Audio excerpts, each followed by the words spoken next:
जय हिंद, जय भारत। मैं रेबल सदानंद पति। भाई और बहनों, आप लोगों का अभिवादन। मेरे साथ विनय दुबे, मेरे साथ अनुपम त्रिपाठी जी, FFAR, किसी पात्र परिचय के मोहताज नहीं, और आकस्मिक एक शीघ्र सूचना पे हम सब इकट्ठा हुए, लेकिन देश हित की बात है। आए हैं देश हित की बात करने के लिए आप लोगों के बीच। आप लोग जानते होंगे विनय जी अपना कैंपेन चलाते हैं मुंबई से काफ़ी लंबे टाइम से। बीच में जेल में भी रहे जब मजदूरों का आंदोलन स्टार्ट हुआ था महाराष्ट्र में।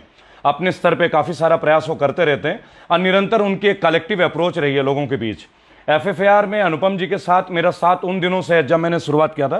मैं भाई साहब को धन्यवाद दूंगा इस चीज़ के लिए। जब मैंने अपनी यह सफ़र तय किया था, शुरू की थी आप लोगों के बीच, तब से वो मेरे साथ जुड़े हुए हैं। आज पहली बार मैं मिल रहा हूँ तो मैंने कहा साझा मंच आप लोगों के बीच आते हैं। भाई और बहनों, आपने देखा होगा पिछले कुछ दिनों से सरकार की जो कुछ नए नए नियम आ रहे हैं।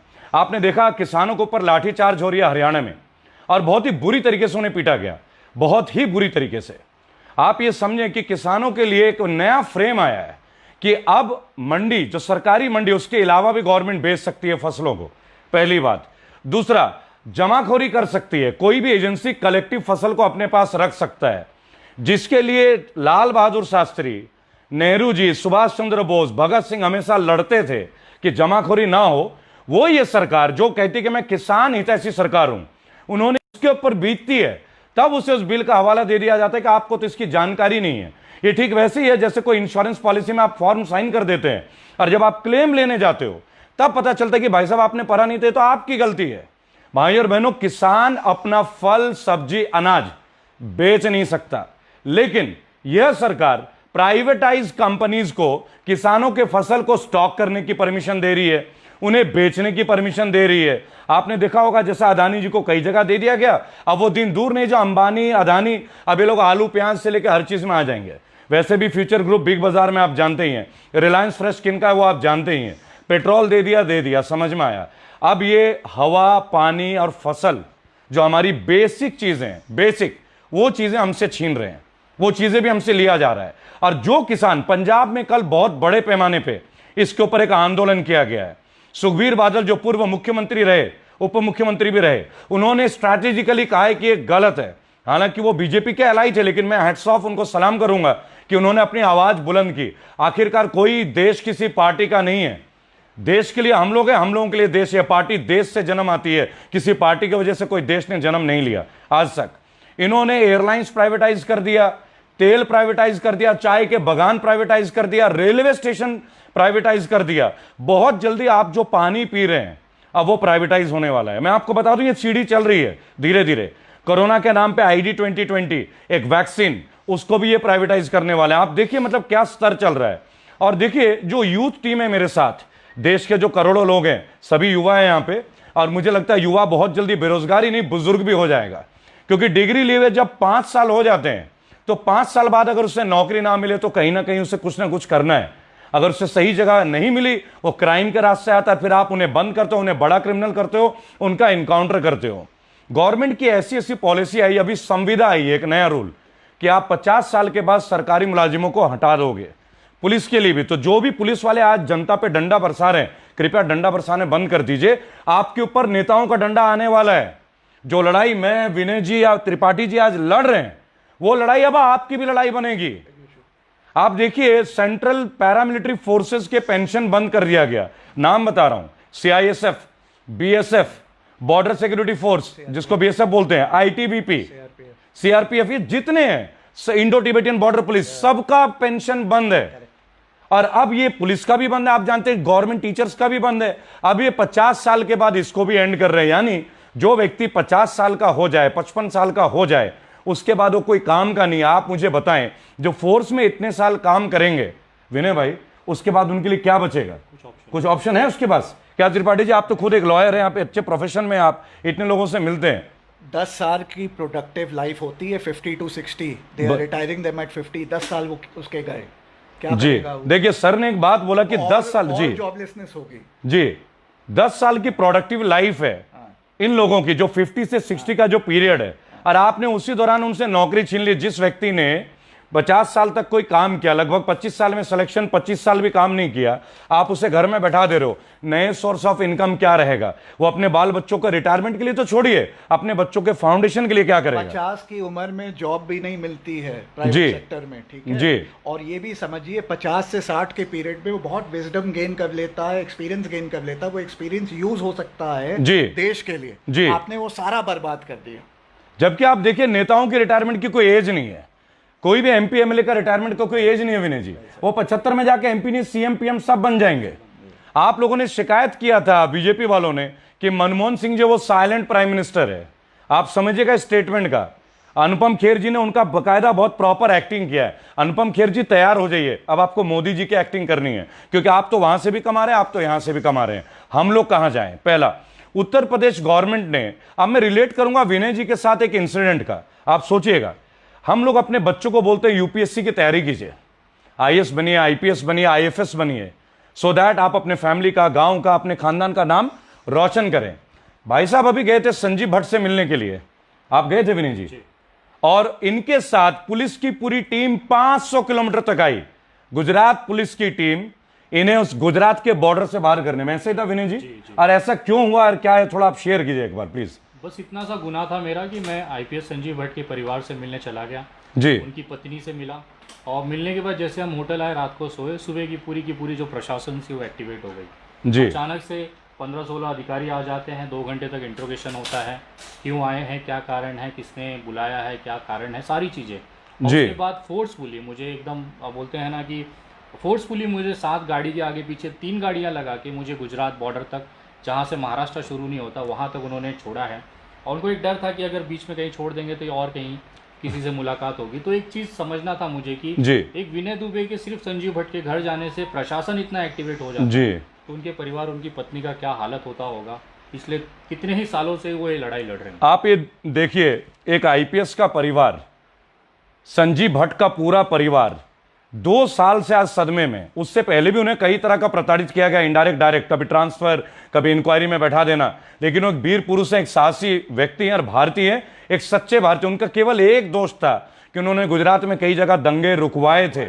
आप गूगल पे देखें, आपको सारी जानकारी मिलेगी, और ये सर्टिफाइड है, ये डॉक्यूमेंट्स जो हैं सर्टिफाइड डॉक्यूमेंट्स हैं। विनय जी उनसे मिलने जाते हैं, आप उनसे मिलने जाए, त्रिपाठी जी उनसे मिलने जाए, या मैं मिलने जाऊं, तो हमारे साथ वही होगा। 7 गाड़ी इनको 500 किलोमीटर दूर ड्रॉप करने जाती है, जबकि इनके पास खुद की गाड़ी थी। लेकिन जो मजदूर रोड पे मर रहे हैं, जो भूखे मर रहे हैं, जो कोटा में हमारे बच्चे फंसे हुए थे कोरोना काल में, स्टूडेंट्स जो इंजीनियरिंग के लिए जाते हैं, फिटजी के लिए जाते हैं, आईआईटी के लिए जाते हैं, आप समझिए, उनके लिए सरकार के पास बसें, कोई ट्रांसपोर्टेशन नहीं थी, कुछ भी नहीं था। आप ये सोचिए। लेकिन इन्हीं के एमएलए एमपीज के लिए राजस्थान में, मध्य प्रदेश में ये लोग अपना 5 स्टार फैसिलिटी अरेंज कर रहे थे। भाई और बहनों, बहुत जल्दी एक बहुत बड़े मुहिम का हम आगाज करने जा रहे हैं, 1 लाख युवाओं का आगाज विनय भाई, और उसमें मुझे बहुत खुशी है, मैं इसका डिक्लेरेशन आज करता हूं कि विनय भाई जी हमारे साथ रहेंगे उस पूरे मुहिम में, और वो हमें बहुत अच्छे तरह से हमें गाइड भी करेंगे, क्योंकि त्रिपाठी जी हैं, बहुत सीनियर है, लीगल काउंसिल है। किसी भी संगठन को, किसी भी व्यक्ति को, अभी मैं एक व्यक्ति के तौर पे बात नहीं बोल रहा, क्योंकि हमारे यहाँ लाखों एक्टिविस्ट हैं, और जैसे विनय भाई कोशिश करते हैं, त्रिपाठी जी, हम लोग सब कोशिश करते हैं कि सारे एक्टिविस्ट एक कॉमन मंच पे आए, कॉमन मंच पे आके कॉमन कॉज के लिए फाइट करें। भाई मेरे भी 2 बच्चे हैं, भाई साहब के भी हैं, भाई साहब के भी हैं, उनके ब्रेड एंड बटर के लिए हमें किसी की सहायता की जरूरत नहीं, ना मोदी जी की, ना कांग्रेस की, ना किसी पॉलिटिकल पार्टी की। लेकिन देश में लाखों करोड़ों लोग हैं जो इंटरडिपेंडेंट हैं, वो माइग्रेंट, जिनको आपने माइग्रेंट बना दिया, अपने ही देश के मजदूर को आपने प्रवासी बना दिया। प्रवासी तो साइबेरियन पक्षियों के लिए होता था, जो पानी के लिए इंडिया में आते थे, यही हमने पढ़ा था, यही हमने पढ़ा था। देखिए, हम लोग 1 लाख युवाओं को लेके हम लोग सबसे बड़े ह्यूमन चेन को बनाने जा रहे हैं भारत में, और 10 अक्टूबर के पहले इसकी पूरी विस्तृत जानकारी भाई साहब के माध्यम से, और हमारे फेसबुक का जो भी ये पेज आप देखते हैं रेबल सदानंद की ओर से, आपको इसका डिक्लेरेशन मिलेगा सोशल डिस्टेंसिंग के साथ। लेकिन केवल एक बात, मोदी जी ने बोला था 2 करोड़ नौकरियां। एक काम कीजिए मोदी जी, कल कंगना रनौत जी चंडीगढ़ थी, और मैं आज तक में देख रहा था कि उन्होंने, Kangana Ranaut was not satisfied by the security provided to her. मतलब कंगना रनौत को अब सेटिस्फैक्शन भी हमें देना होगा, हमारे जीएसटी, हमारे टैक्स से जो सिक्योरिटी वालों को सैलरी जा रही है, अब कंगना रनौत को सेटिस्फैक्शन चाहिए कि वो जो गार्ड्स हैं, सिक्योरिटी जो उनके लिए गए हैं, जो हमारे वीर सैनिक हैं, आप सोचिए, हमारे वीर सैनिक गलगान घाटी में कुपवाड़ा में, पुलवामा में, कश्मीर में, बांग्लादेश बॉर्डर में, हर जगह जाके नक्सलियों से भिड़ रहे हैं। वहां के बजाय अब हमें एक सुंदर एक्ट्रेस को उन्हें झेलना होगा। क्यों? क्योंकि उन्होंने मणिकर्णिका का तलवार उठा के वो मणिकर्णिका बन गई। भाई और बहनों, इस वीडियो में मैं एक बात पूछना चाहूंगा, उनके 4-5 पुराने पिक्चरें देख लीजिएगा एक बार, उनका ड्रेस कोड भी देख लीजिएगा एक बार। क्या तब वो एक्ट्रेस नहीं थी? या एक्ट्रेस केवल लक्ष्मीबाई का रोल? देखिए, झांसी की रानी जो है लक्ष्मीबाई मणिकर्णिका, वो हमारे रोम रोम में बसती है। हमारी देश की हर बेटी रानी की झांसी से कम नहीं है। मैं खुद एक बेटी का बाप हूं, मैं उसे आत्मरक्षा सिखाता हूं, इसलिए कि जीवन की किसी भी परिस्थितियों में लड़ना एक भारतीय का फर्ज और कर्तव्य है, और दूसरों को सुरक्षा देना भी। इसके लिए हमें किसी एक्टर को देखने की आवश्यकता है क्या? क्या रानी लक्ष्मीबाई ने कोई मूवी देखी थी क्या? हॉलीवुड, टॉलीवुड, बॉलीवुड उन्होंने देखा था क्या? मुझे कल जया बच्चन जी की एक बात बहुत अच्छी लगी, जब उन्होंने बीजेपी के एक सांसद रवि किशन जी को बोला कि जिस थाली में आप खाते हैं आप छेद करते हैं, आपको शर्म आनी चाहिए, आपको बॉलीवुड ने एक मुकाम दिया और आप आके बोलते हैं बॉलीवुड ड्रग्स में। मुझे एक बात बताइए, सिगरेट क्या बॉलीवुड ने दिया है क्या? बीड़ी, खैनी, जर्दा, ड्रिंक्स, अल्कोहल क्या बॉलीवुड ने दिया है क्या? लोग अपने मर्जी से पीते हैं, अपने मर्जी से अपने शौक पूरे करते हैं। ये इंडिविजुअल कैरेक्टर है, आप अपना कैरेक्टर मजबूत कीजिए। इसके लिए आप किसी डिपार्टमेंट को, किसी इंडस्ट्री को तो ब्लेम नहीं कर सकते। लेकिन आजकल सारे मीडिया इन्हीं चीजों को दिखाएंगे कि एक व्यक्ति हमारे एक बंद आईपीएस के घर जाता है और उससे 7 गाड़ियां 500 किलोमीटर ड्राइव करके छोड़ने आता है बॉर्डर तक, वो नेशनल मीडिया को नजर नहीं आता। हम जैसे एक्टिविस्ट सड़क पे मार दिए जाएं तो भी कोई नेशनल मीडिया नहीं आएगा। Thanks to all the YouTube channel, Youngistan, Pal Pal, news वाले, जितने भी, भारत, भारत 9, जितने देखिए सबका नाम मैं नहीं जानता, बहुजन टीवी, लोकतंत्र, जितने भी चैनल हैं, मैं आप लोग को सैल्यूट करता हूं। मेरे भाई, मेरी बहनें, आप लोग जो काम कर रहे हैं, यूनिक काम कर रहे हैं, एटलीस्ट आप लोग हम एक्टिविस्ट की आवाज को जन जन तक पहुंचाने का बहुत बड़ा काम कर रहे हैं। मैं धन्यवाद दूंगा इस चीज के लिए। आज विनय दुबे भी जिस युद्ध को लड़ रहे हैं, आज हम सब एक कॉमन कॉज के लिए लड़ रहे हैं। जो प्लेटफॉर्म आज त्रिपाठी जी, एफएफएआर अपने चैनल के माध्यम से लोगों को जोड़ रहे हैं, वो केवल एक चीज के लिए।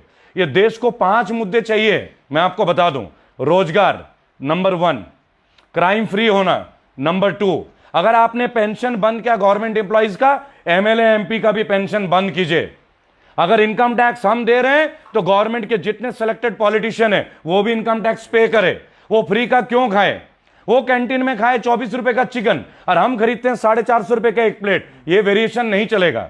वो रेट गरीबों के लिए, यानी पार्लियामेंट में जो जाता है वो गरीब है, और जो गरीब सड़क पे मर रहा है मजदूर, वो गरीब नहीं है। तो आपका जो पैमाना है गरीबी का, आपको चेंज करना पड़ेगा। आप चेंज कर ले, नहीं तो हम चेंज करेंगे। 1 लाख यूथ के साथ फिर से, जैसे यंग बंगाल मूवमेंट हुआ था, जैसे फिर से 1857 का गदर हुआ था। मैं आपको एक बात बताऊंगा, हमने अंग्रेजों के खिलाफ गदर किया था, लेकिन इन्हीं जैसे पार्टी के लोगों ने वो गदर हिंदू और मुसलमान का बना दिया। एक्चुअल गदर तो हम अंग्रेजों से लड़े थे। लेकिन वही बात है, हिस्ट्री आज हम वो पढ़ते हैं जो हमें लिख के दिया गया, वास्तविक हिस्ट्री तो कोई पूछता ही नहीं। और मैं इस वीडियो के माध्यम से, जहां त्रिपाठी जी और विनय जी भी हमारे साथ बिल्कुल एकजुट होंगे, मैं एक बात पूछना चाहता हूं। मोदी जी ने बहुत सारे देशभक्तों की बात की थी, भाई ठीक है, महात्मा गांधी जी बहुत करीब थे कांग्रेस पार्टी के, नेहरू जी के बहुत करीब थे, पर वो देश के राष्ट्रपिता भी हैं। मैं एक बात पूछना चाहूंगा, अगर मोदी जी अन्य राष्ट्रभक्तों के लिए बहुत समर्पित थे, तो आज भी हम करेंसी में केवल गांधी जी की तस्वीर क्यों देखते हैं?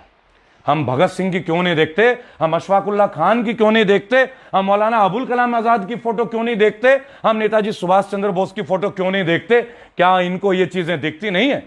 क्या इन लोगों ने अपनी कुर्बानियां नहीं दी है कि 10 का नोट, 20 का नोट, 50 का नोट, 500 का नोट, 2000 का नोट, कई नोट है, कई सिक्के हैं। अमेरिका में ऐसे ही होता है। अमेरिका में ऐसे ही होता है। अमेरिका में ऐसे ही होता है। यहाँ भी हो सकता है, सीरीज आती है, वॉशिंगटन से लेके रोडोल्फ से लेके जेफ कैनेडी सबके हैं। लेकिन हमारे देश में जिन लोगों ने 23 साल की उम्र में फांसी चढ़ी, वो दिन दूर नहीं भाई और बहनों। जब मैं आपको एक बात बताऊं, जब पॉलिटिकल एजेंडे में हमारा विनय जी और इनके जैसे लोगों का भी एक्सीडेंट ना हो जाए, विनय भाई जी, इस बात से हम आशंका मुक्त नहीं है, ये रूल आउट नहीं कर सकते। क्योंकि आज देखिए, हमारे घर तक नेशनल टीवी आ जाती है, फिर एक फोन उन पे आता है और वो टीवी चैनल गाड़ी लेके वापस चले जाते हैं। एक कुत्ता 3रे मंजिल से कूदता है, वो वायरल वीडियो होता है, लेकिन जो संजीव भट्ट से मिलने जाता है, केवल इसलिए कि सच्चाई की लड़ाई है, एक अधिकारी जो पीड़ित है। भाई और बहनों, इस वीडियो के माध्यम से एक ही बात बोलूंगा, फ्री संजीव भट्ट कैंपेन में आप लोग सब विनय जी को, हमारे पूरे टीम को सहयोग कीजिए।